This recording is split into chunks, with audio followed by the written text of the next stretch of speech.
सर्वशक्तिमान परमेश्वर के वचनों के पाठों का संग्रह।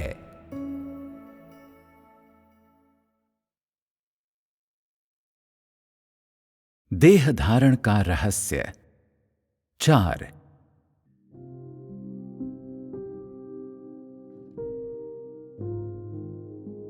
तुम लोगों को बाइबल के सृजन और उसके पीछे की कहानी के बारे में जानना चाहिए।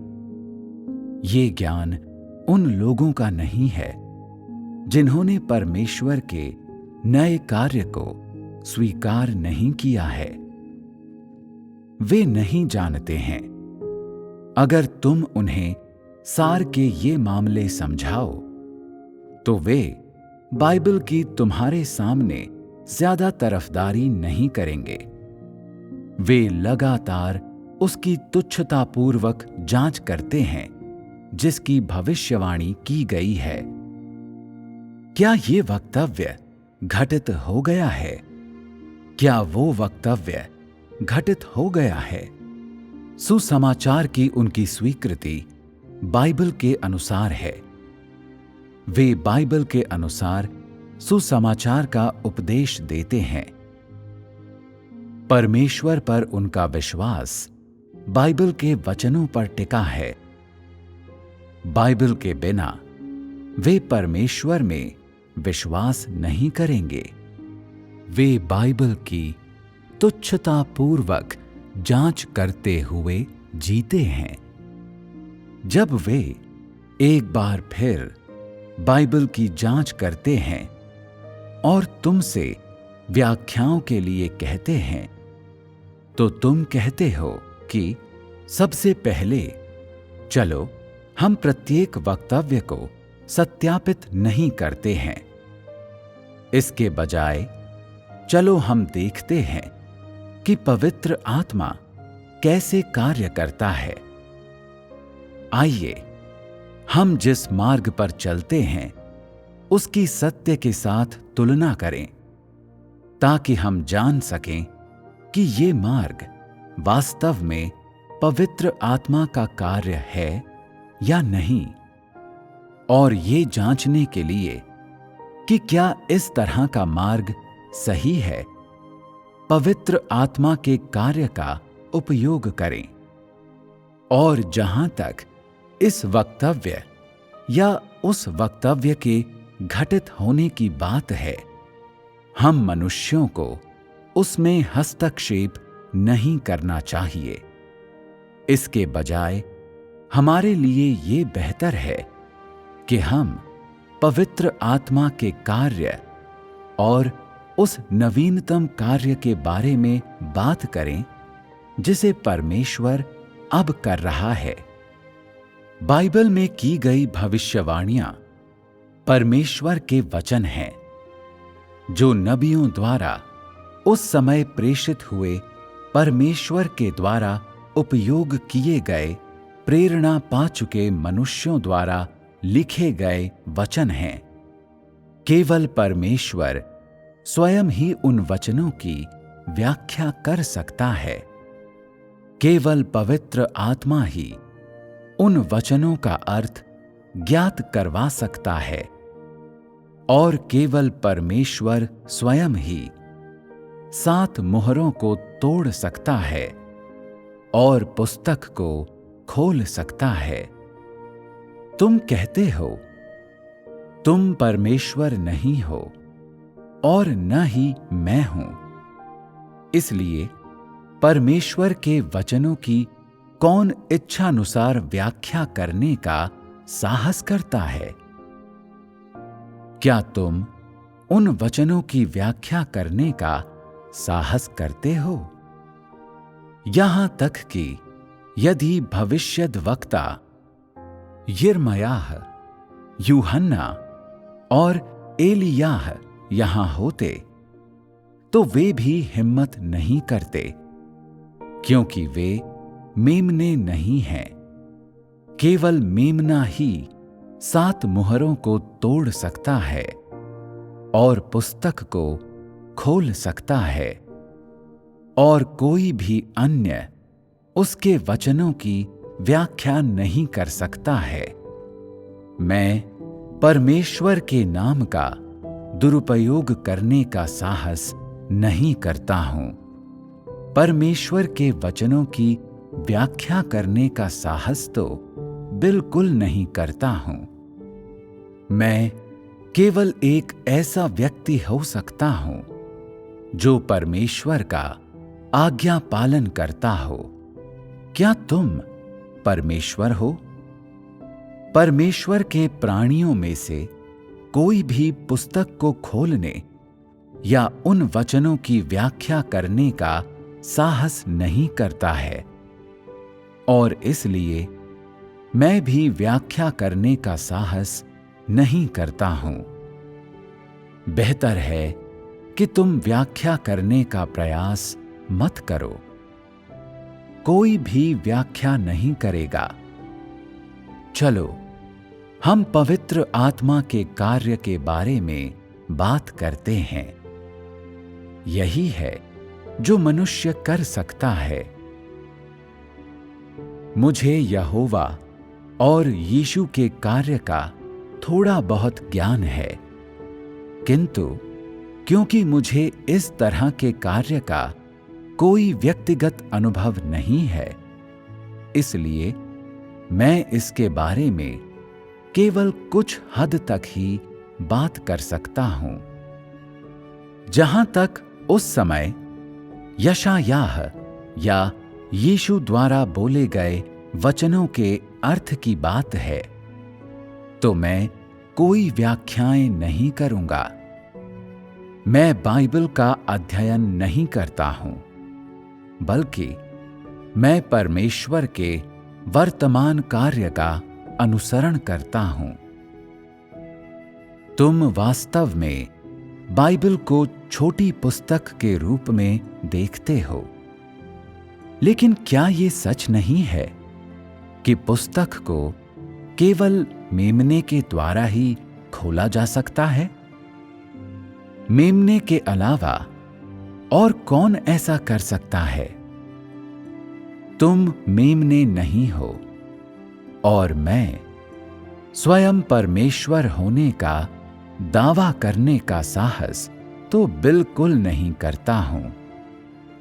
इसलिए चलो हम बाइबल का विश्लेषण या उसकी तुच्छतापूर्वक जांच नहीं करते हैं। बेहतर है कि पवित्र आत्मा द्वारा किए गए कार्य की चर्चा करें, अर्थात परमेश्वर स्वयं के द्वारा किया गया वर्तमान कार्य। चलो हम परमेश्वर के कार्य के सिद्धांतों और सार पर नजर डालें और उनसे ये जांच करें कि क्या आज हम जिस मार्ग पर चलते हैं वो सही और दोष रहित है। चलो हम इसके बारे में निश्चित हों। यदि तुम लोग सुसमाचार का उपदेश देना चाहते हो, विशेष रूप से धार्मिक दुनिया के लोगों को, तो तुम लोगों को बाइबल को समझना और इसके अंदर की कहानी में महारत प्राप्त करनी चाहिए। अन्यथा तुम सुसमाचार का उपदेश देने में पूरी तरह असमर्थ रहोगे। एक बार जब तुम सभी महत्वपूर्ण पहलुओं में अंतर्दृष्टि प्राप्त कर लेते हो, तो बाइबल के मृत वचनों की जांच करना बंद कर देते हो और केवल परमेश्वर के कार्य और जीवन की सच्चाई की बात करते हो। तब तुम उन लोगों को प्राप्त करने में समर्थ होगे जो सच्चे हृदय से तलाश करते हैं। तुम लोगों को यहोवा के कार्य को, उन व्यवस्थाओं को जिन्हें उसने स्थापित किया था, और उन सिद्धांतों को जिनके द्वारा उसने मनुष्य के जीवन की अगुवाई की थी, उस कार्य की विषय वस्तु को जो उसने व्यवस्था के युग में किया था। अपनी व्यवस्थाओं को यथास्थान रखने के महत्व को, अनुग्रह के युग के लिए उसके कार्य के महत्व को और उस कार्य को जो परमेश्वर इस अंतिम चरण में करता है समझना चाहिए। पहला चरण व्यवस्था के युग का कार्य है। दूसरा चरण अनुग्रह के युग का कार्य है और तीसरा चरण अंत के दिनों का कार्य है। तुम लोगों को परमेश्वर के कार्य के इन चरणों को अवश्य समझना चाहिए। आरंभ से अंत तक कुल मिलाकर 3 चरण हैं। कार्य के प्रत्येक चरण का सार क्या है? 6000 वर्षीय प्रबंधन योजना के कार्य में कितने चरण किए जाते हैं? प्रत्येक चरण कैसे किया जाता है और प्रत्येक को उसके तरीके से क्यों किया जाता है? ये सभी महत्वपूर्ण प्रश्न हैं। प्रत्येक युग का कार्य प्रतिनिधिक है। यहोवा ने क्या कार्य किया? उसने ऐसा किस तरह किया? उसे यहोवा क्यों कहा गया? अनुग्रह के युग में यीशु ने क्या कार्य किया और उसने ऐसा किस ढंग से किया?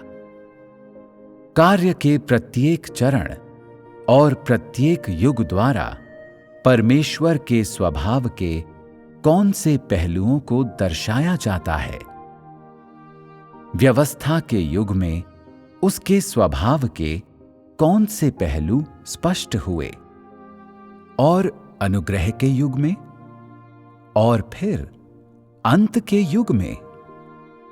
ये वे सारभूत प्रश्न हैं जिन्हें तुम लोगों को समझना चाहिए। परमेश्वर के संपूर्ण स्वभाव को 6000 वर्षों की प्रबंधन योजना के दौरान प्रकट किया गया है। इसे सिर्फ अनुग्रह के युग में, सिर्फ व्यवस्था के युग में प्रकट नहीं किया जाता है। ऐसा तो बिल्कुल नहीं है कि इसे सिर्फ अंत के दिनों की इस समयावधि में प्रकट किया जाता है।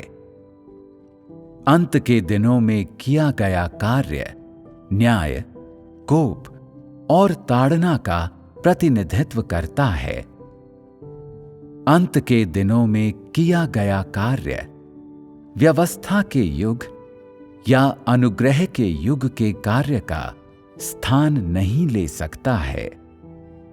हालांकि तीनों चरण आपस में एक दूसरे से जुड़कर एक सत्व बन जाते हैं और सभी एक ही परमेश्वर के द्वारा किए गए कार्य हैं। स्वाभाविक रूप में इस कार्य का क्रियान्वयन 3 अलग अलग युगों में विभाजित है। अंत के दिनों में किया गया कार्य हर चीज को समाप्ति की ओर ले जाता है। जो कुछ व्यवस्था के युग में किया गया वो आरंभ का कार्य है और जो अनुग्रह के युग में किया गया वो छुटकारे का कार्य है। जहां तक इस संपूर्ण 6000 वर्षों की प्रबंधन योजना में कार्य के दर्शनों की बात है, तो कोई भी अंतर्दृष्टि या समझ प्राप्त करने में समर्थ नहीं है। ऐसे दर्शन हमेशा से ही रहस्य रहे हैं। अंत के दिनों में राज्य के युग का सूत्रपात करने के लिए केवल वचन का कार्य किया जाता है, परंतु ये सभी युगों का प्रतिनिधि नहीं है। अंत के दिन अंत के दिनों से बढ़कर नहीं है और राज्य के युग से बढ़कर नहीं है। जो अनुग्रह के युग या व्यवस्था के युग का प्रतिनिधित्व नहीं करते हैं। अंत के दिन मात्र वो समय है जिसमें 6000 वर्षों की प्रबंधन योजना के समस्त कार्य को तुम लोगों पर प्रकट किया जाता है। ये रहस्य से पर्दा उठाना है। ऐसे रहस्य को किसी भी मनुष्य के द्वारा अनावृत नहीं किया जा सकता है। इससे कोई फर्क नहीं पड़ता है कि मनुष्य के पास बाइबल की कितनी अधिक समझ है। ये वचनों से बढ़कर और कुछ नहीं है, क्योंकि मनुष्य बाइबल के सार को नहीं समझता है। जब मनुष्य बाइबल को पढ़ता है तो वो कुछ सत्यों को प्राप्त कर सकता है, कुछ वचनों की व्याख्या कर सकता है या कुछ प्रसिद्ध अंशों या उद्धरणों का तुच्छ परीक्षण कर सकता है, परंतु वो उन वचनों के भीतर निहित अर्थ को निकालने में कभी भी समर्थ नहीं होगा, क्योंकि मनुष्य जो कुछ देखता है वे मृत वचन हैं। यहोवा और यीशु के कार्य के दृश्य नहीं हैं, और मनुष्य ऐसे कार्य के रहस्य को सुलझाने में असमर्थ है। इसलिए 6000 वर्षों की प्रबंधन योजना का रहस्य सबसे बड़ा रहस्य है। एक ऐसा रहस्य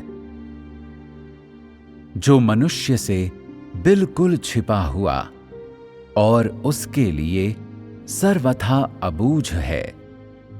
कोई भी सीधे तौर पर परमेश्वर की इच्छा को नहीं समझ सकता है, जब तक कि वो मनुष्य को स्वयं न समझाए और खुलकर न कहे, अन्यथा वे सर्वदा मनुष्य के लिए पहेली बने रहेंगे और सर्वदा मुहरबंद रहस्य बने रहेंगे।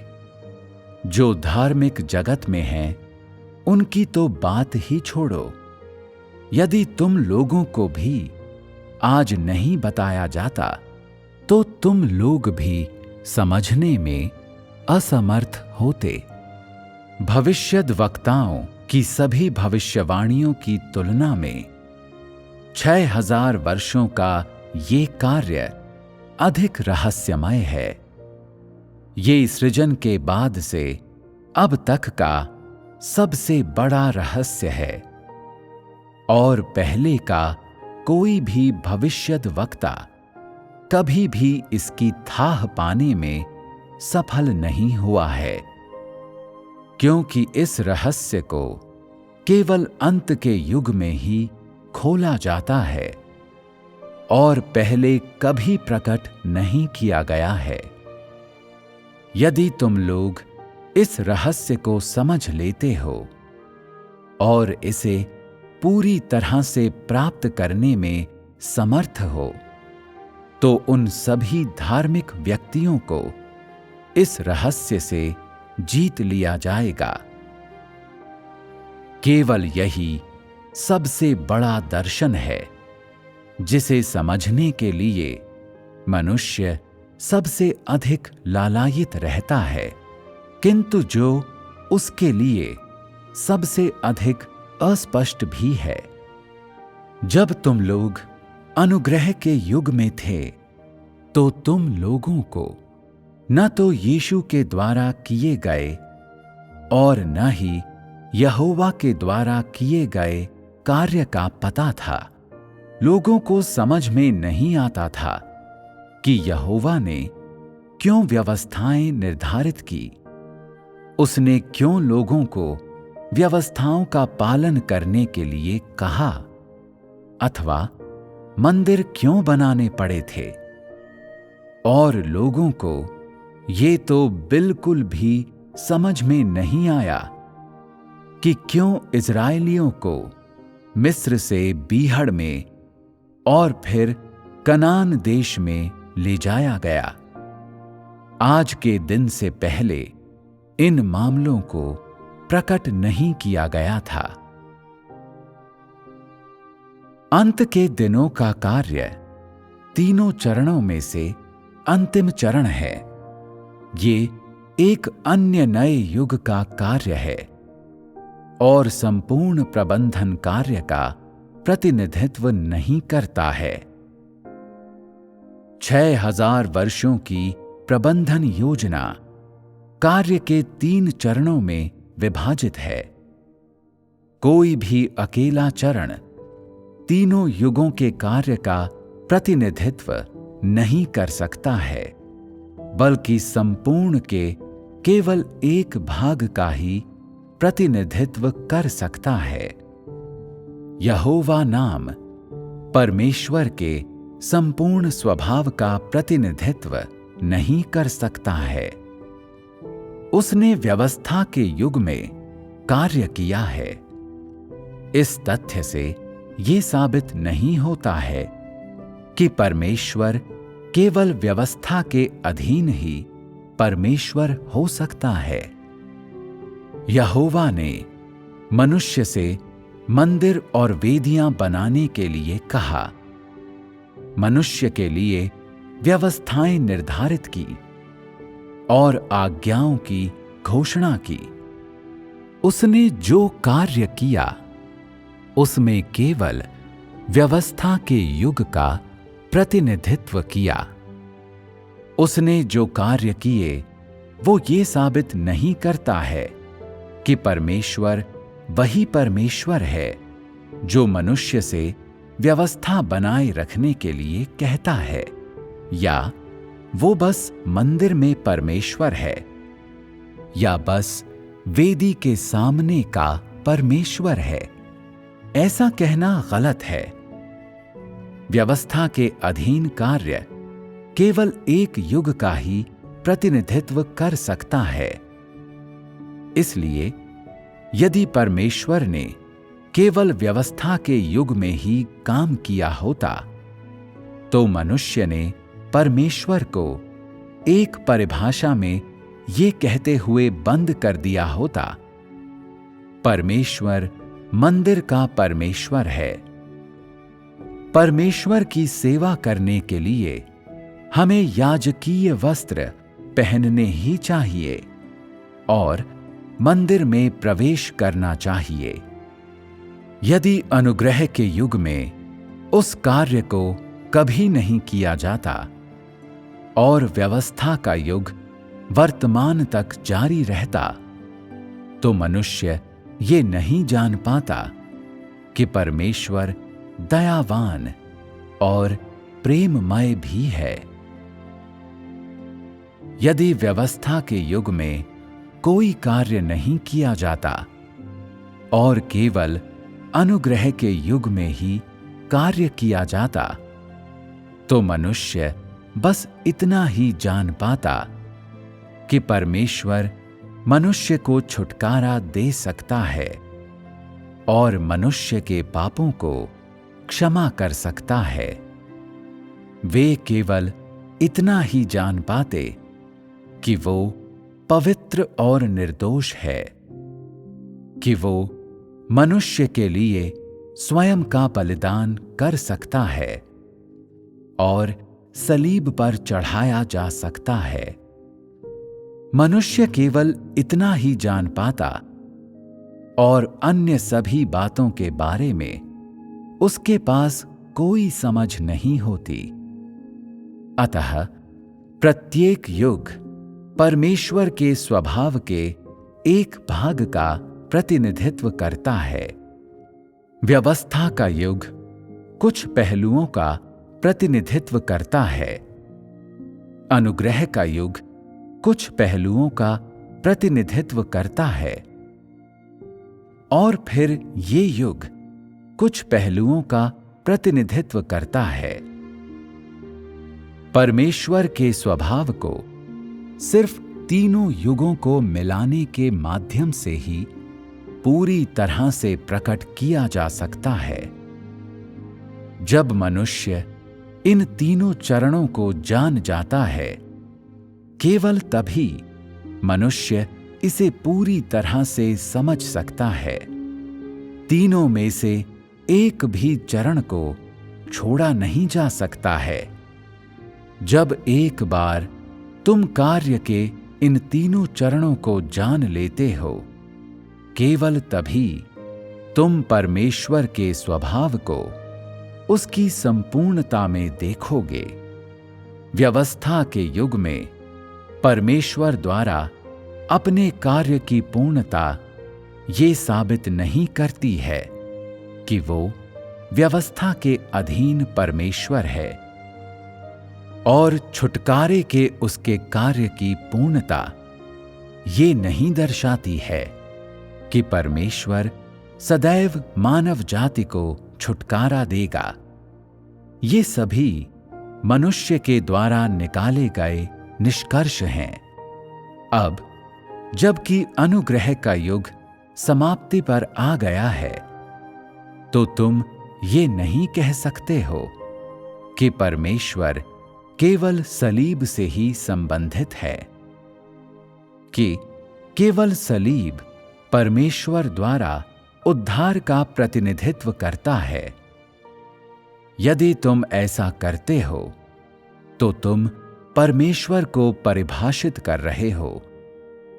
इस चरण में परमेश्वर मुख्य रूप से वचन का कार्य कर रहा है, परंतु तुम ये नहीं कह सकते हो कि परमेश्वर मनुष्य के प्रति कभी दयालु नहीं रहा है, और वो जो कुछ लेकर आया है वो बस ताड़ना और न्याय है।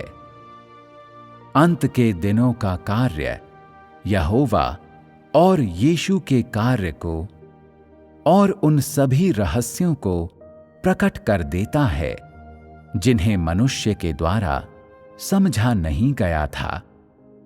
इसे मानव जाति की मंजिल और अंत को प्रकट करने के लिए और मानव जाति के बीच उद्धार के सब कार्य का समापन करने के लिए किया जाता है। अंत के दिनों में कार्य का ये चरण सभी चीजों को समाप्ति की ओर ले आता है।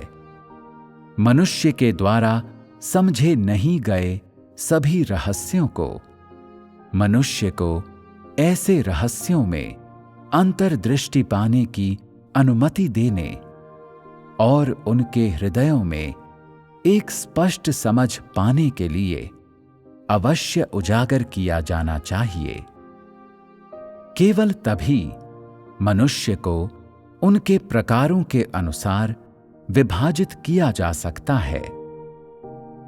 जब 6000 वर्षों की प्रबंधन योजना पूर्ण हो जाती है, केवल उसके पश्चात ही परमेश्वर का स्वभाव अपनी संपूर्णता में मनुष्य की समझ में आएगा, क्योंकि तब उसकी प्रबंधन योजना समाप्त होगी।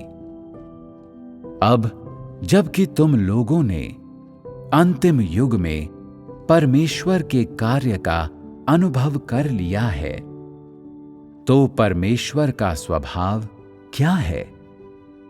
क्या तुम ये कहने का साहस करते हो कि परमेश्वर वो परमेश्वर है जो केवल वचन बोलता है? तुम ये निष्कर्ष निकालने का साहस नहीं करोगे। कुछ लोग कहते हैं कि परमेश्वर वो परमेश्वर है जो रहस्य को खोलता है, कि परमेश्वर मेमना है और वो है जो 7 मुहरों को तोड़ता है। कोई भी ये निष्कर्ष निकालने का साहस नहीं करता है, और कुछ ऐसे लोग हैं जो कह सकते हैं कि परमेश्वर देहधारी देह है। ये अभी भी सही नहीं है। कुछ लोग कहेंगे कि देहधारी परमेश्वर केवल वचनों को बोलता है और चिन्हों को नहीं दिखाता और अद्भुत कामों को नहीं करता है। इस तरह से कहने का तो तुम साहस बिल्कुल नहीं करोगे, क्योंकि यीशु देह बना था और उसने चिन्ह दिखाए और अद्भुत काम किए थे। इसलिए तुम परमेश्वर को हल्के में परिभाषित करने का साहस नहीं करोगे। 6000 वर्षों की प्रबंधन योजना के दौरान किया गया समस्त कार्य अब समाप्ति पर आ गया है। जब ये सब कार्य मनुष्यों पर प्रकट कर दिया जाता है और मनुष्यों के बीच कर दिया जाता है, केवल उसके पश्चात ही वे परमेश्वर के संपूर्ण स्वभाव और अस्तित्व को जानेंगे। जब इस चरण का कार्य पूरी तरह से संपन्न कर लिया जाएगा, तो मनुष्य के द्वारा नहीं समझे गए सभी रहस्यों को प्रकट कर दिया जाएगा। पहले नहीं समझे गए सभी सत्यों को स्पष्ट कर दिया जाएगा और मानव जाति को उसके भविष्य के मार्ग और मंजिल के बारे में बता दिया जाएगा। यही वो सब कार्य है जो इस चरण में किया जाना है। यद्यपि आज जिस मार्ग पर मनुष्य चलता है, वो भी सलीब का और दुख का एक मार्ग है। फिर भी आज का मनुष्य जो अभ्यास करता है, खाता है, पीता है और आनंद लेता है, वे व्यवस्था के अधीन और अनुग्रह के युग के मनुष्य से बहुत अलग हैं। आज मनुष्य से जो मांग की जाती है, वो अतीत की मांग से असदृश है और व्यवस्था के युग में मनुष्य से की गई मांग से तो और भी अधिक असदृश है। जब इज़राइल में कार्य किया गया था, तब व्यवस्था के अंतर्गत मनुष्य से क्या मांग की गई थी? उससे सब्त और यहोवा की व्यवस्थाओं का पालन करने से बढ़कर और कुछ की मांग नहीं की गई थी। किसी को भी सब्त के दिन काम नहीं करना था या यहोवा की व्यवस्था का उल्लंघन नहीं करना था, परंतु अब ऐसा नहीं है। सब्त पर मनुष्य काम करते हैं, हमेशा की तरह इकट्ठे होते हैं और प्रार्थना करते हैं, और उन पर कोई प्रतिबंध नहीं लगाए जाते हैं। वे जो अनुग्रह के युग में थे, उन्हें बपतिस्मा लेना पड़ता था। सिर्फ इतना ही नहीं, उन्हें उपवास करने, रोटी तोड़ने, दाख मधु पीने, अपने सिरों को ढकने और दूसरों के पांव धोने के लिए कहा जाता था। अब इन नियमों का उन्मूलन कर दिया गया है और मनुष्यों से और भी बड़ी मांगें की जाती हैं, क्योंकि परमेश्वर का कार्य लगातार अधिक गहरा होता जाता है और मनुष्य का प्रवेश पहले से कहीं अधिक ऊंचा हो गया है। अतीत में यीशु मनुष्य पर हाथ रखता था और प्रार्थना करता था, परंतु अब जबकि सब कुछ कहा जा चुका है, तो हाथ रखने का क्या उपयोग है? वचन अकेले ही परिणामों को प्राप्त कर सकते हैं। जब अतीत में वो अपना हाथ मनुष्य के ऊपर रखता था, तो ये मनुष्य को आशीष देने और चंगा करने के लिए था। उस समय पवित्र आत्मा इसी प्रकार से काम करता था, परंतु अब ऐसा नहीं है। अब पवित्र आत्मा कार्य करने और परिणामों को हासिल करने के लिए वचनों का उपयोग करता है।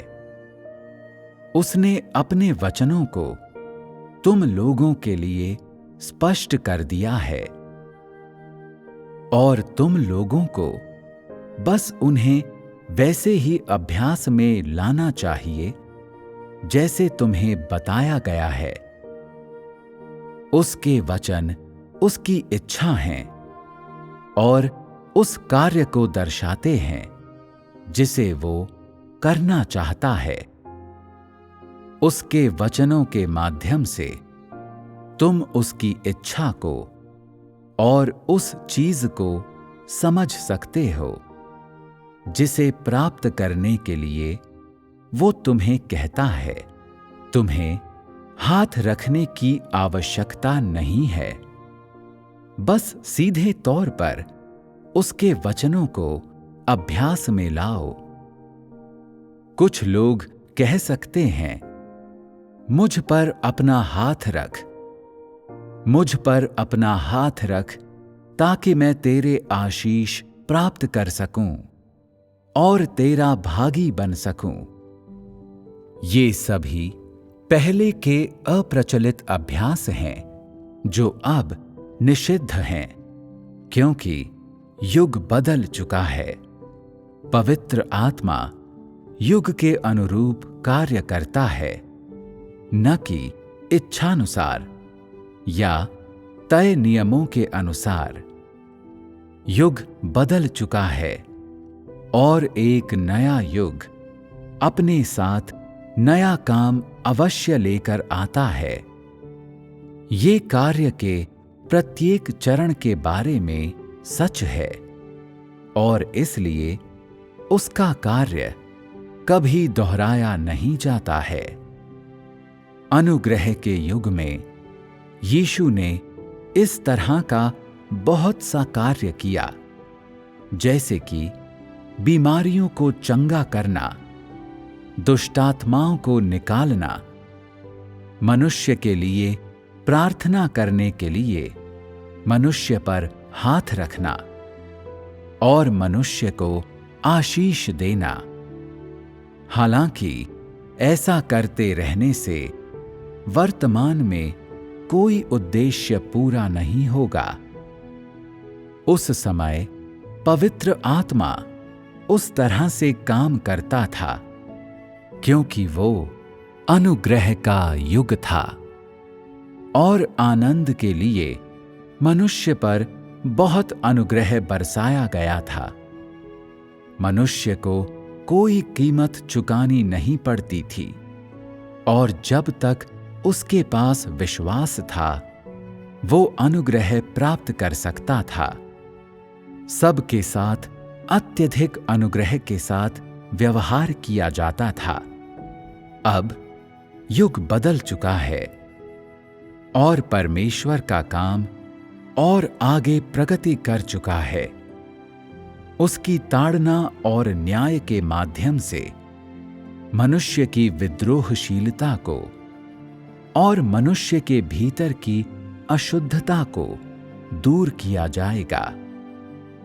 चूंकि वो छुटकारे का चरण था, इसलिए मनुष्य के आनंद के लिए मनुष्य पर पर्याप्त अनुग्रह प्रदर्शित करते हुए परमेश्वर को ऐसा काम करना पड़ा ताकि मनुष्य को पापों से छुटकारा दिया जा सके और अनुग्रह के माध्यम से उसके पापों को क्षमा किया जा सके। वर्तमान चरण ताड़ना, न्याय, वचनों के प्रहार और साथ ही अनुशासन तथा वचनों के प्रकाशन के माध्यम से मनुष्य के भीतर के अधर्मों को प्रकट करने के लिए है, ताकि बाद में मानव जाति को बचाया जा सके। ये कार्य छुटकारे के कार्य से कहीं अधिक गहरा है। अनुग्रह के युग में मनुष्य ने पर्याप्त अनुग्रह का आनंद उठाया, और चूंकि उसने पहले से इस अनुग्रह का अनुभव कर लिया है, और इसलिए मनुष्य के द्वारा इसका अब और आनंद नहीं उठाया जाना है। ऐसे कार्य का समय अब चला गया है तथा अब और नहीं किया जाना है। अब मनुष्य को वचन के न्याय के माध्यम से बचाया जाता है। मनुष्य का न्याय उसकी ताड़ना और उसके परिष्कृत होने के पश्चात इन सब के परिणाम स्वरूप उसका स्वभाव बदल जाता है। क्या ये उन वचनों की वजह से नहीं है जिन्हें मैंने कहा है? कार्य के प्रत्येक चरण को समूची मानव जाति की प्रगति और उस युग के अनुसार किया जाता है। समस्त कार्य का अपना महत्व है। ये अंतिम उद्धार के लिए मानव जाति की भविष्य में एक अच्छी मंजिल के लिए है, और इसलिए है कि अंत में मनुष्य को उसके प्रकार के अनुसार विभाजित किया जा सके। अंत के दिनों का कार्य वचनों को बोलना है। वचनों के माध्यम से मनुष्य में बड़े परिवर्तन किए जा सकते हैं। इन वचनों को स्वीकार करने पर इन लोगों में हुए परिवर्तन उन परिवर्तनों की अपेक्षा बहुत अधिक बड़े हैं जो चिन्हों और अद्भुत कामों को स्वीकार करने पर अनुग्रह के युग में लोगों पर हुए थे। क्योंकि अनुग्रह के युग में हाथ रखने और प्रार्थना से दुष्टात्माओं को मनुष्य से निकाला जाता था, परंतु मनुष्य के भीतर का भ्रष्ट स्वभाव तब भी बना रहता था। मनुष्य को उसकी बीमारी से चंगा कर दिया जाता था और उसके पापों को क्षमा किया जाता था, परंतु वो कार्य कि आखिर किस प्रकार मनुष्य के भीतर से उन शैतानी स्वभावों को निकाला जाना है, अभी भी बाकी था। मनुष्य को केवल उसके विश्वास के कारण ही बचाया गया था और उसके पापों को क्षमा किया गया था, परंतु उसका पापी स्वभाव उसमें से निकाला नहीं गया था और वो तब भी उसके अंदर बना हुआ था। मनुष्य के पापों को देहधारी परमेश्वर के द्वारा क्षमा किया गया था, परंतु इसका अर्थ ये नहीं है कि मनुष्य के भीतर कोई पाप नहीं रह गया है। पाप बलि के माध्यम से मनुष्य के पापों को क्षमा किया जा सकता है, परंतु मनुष्य इस मसले को हल करने में पूरी तरह असमर्थ रहा है कि वो कैसे आगे और पाप नहीं कर सकता है और कैसे उसके पापी स्वभाव को पूरी तरह से दूर किया जा सकता है और उसे रूपांतरित किया जा सकता है। परमेश्वर के सलीब पर चढ़ने के कार्य की वजह से मनुष्य के पापों को क्षमा किया गया था, परंतु मनुष्य पुराने भ्रष्ट शैतानी स्वभाव में जीवन बिताता रहा। ऐसा होने के कारण मनुष्य को भ्रष्ट शैतानी स्वभाव से पूरी तरह से बचाया जाना चाहिए, ताकि मनुष्य का पापी स्वभाव पूरी तरह से दूर किया जाए और वो फिर कभी विकसित न हो, जो मनुष्य के स्वभाव को बदलने में सक्षम बनाए। इसके लिए मनुष्य के लिए आवश्यक है कि वो जीवन में उन्नति के पथ को, जीवन के मार्ग को और अपने स्वभाव को परिवर्तित करने के मार्ग को समझे। साथ ही इसके लिए मनुष्य को इस मार्ग के अनुरूप कार्य करने की आवश्यकता है, ताकि मनुष्य के स्वभाव को धीरे धीरे बदला जा सके और वो प्रकाश की चमक में जीवन जी सके, और वो जो कुछ भी करे वो परमेश्वर की इच्छा के अनुसार हो, ताकि वो अपने भ्रष्ट शैतानी स्वभाव को दूर कर सके और शैतान के अंधकार के प्रभाव को तोड़कर आजाद हो सके और उसके परिणाम स्वरूप पाप से पूरी तरह से ऊपर उठ सके। केवल तभी मनुष्य पूर्ण उद्धार प्राप्त करेगा। जब यीशु अपना काम कर रहा था तो उसके बारे में मनुष्य का ज्ञान तब भी अज्ञात और अस्पष्ट था। मनुष्य ने हमेशा ये विश्वास किया कि वो दाऊद का पुत्र है और उसके एक महान भविष्यद्वक्ता और उदार प्रभु होने की घोषणा की, जो मनुष्य को पापों से छुटकारा देता था। विश्वास के आधार पर मात्र उसके वस्त्र के छोर को छूकर ही कुछ लोग चंगे हो गए थे, अंधे देख सकते थे और यहां तक कि मृतक को जिलाया भी जा सकता था। हालांकि मनुष्य अपने भीतर गहराई से जड़ जमाए हुए शैतानी भ्रष्ट स्वभाव को नहीं समझ सका और न ही मनुष्य ये जानता था कि उसे कैसे दूर किया जाए।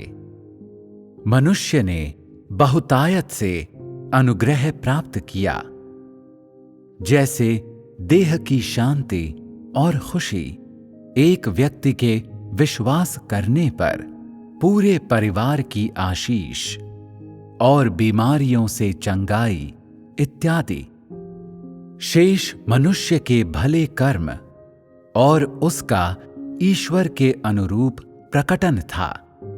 यदि मनुष्य इस तरह के आधार पर जीवन जी सकता था तो उसे एक उपयुक्त विश्वासी माना जाता था। केवल ऐसे विश्वासी ही मृत्यु के बाद स्वर्ग में प्रवेश कर सकते थे, जिसका अर्थ है कि उन्हें बचा लिया गया था।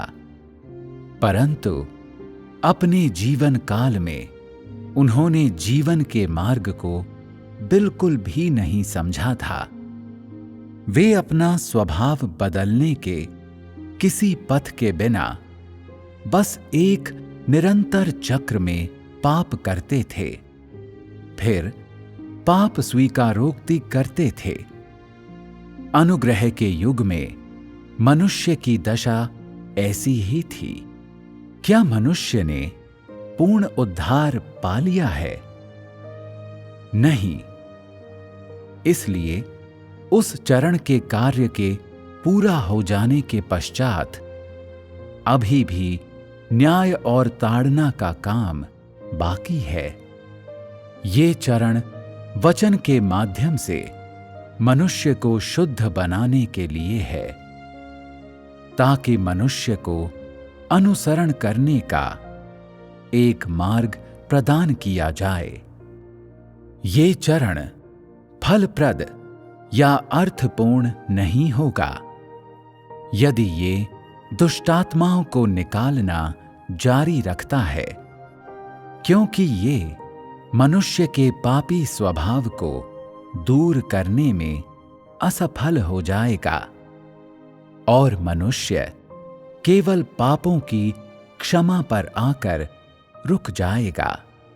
पाप बलि के माध्यम से मनुष्य के पापों को क्षमा किया गया है, क्योंकि सलीब पर चढ़ने का कार्य पहले से ही पूरा हो चुका है और परमेश्वर ने शैतान को जीत लिया है।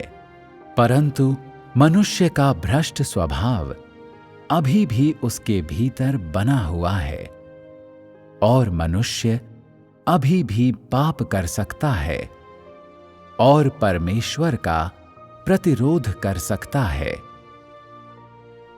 परमेश्वर ने मानव जाति को प्राप्त नहीं किया है, इसीलिए कार्य के इस चरण में परमेश्वर मनुष्य के भ्रष्ट स्वभाव को प्रकट करने के लिए वचन का उपयोग करता है और मनुष्य से सही मार्ग के अनुसार अभ्यास करवाता है।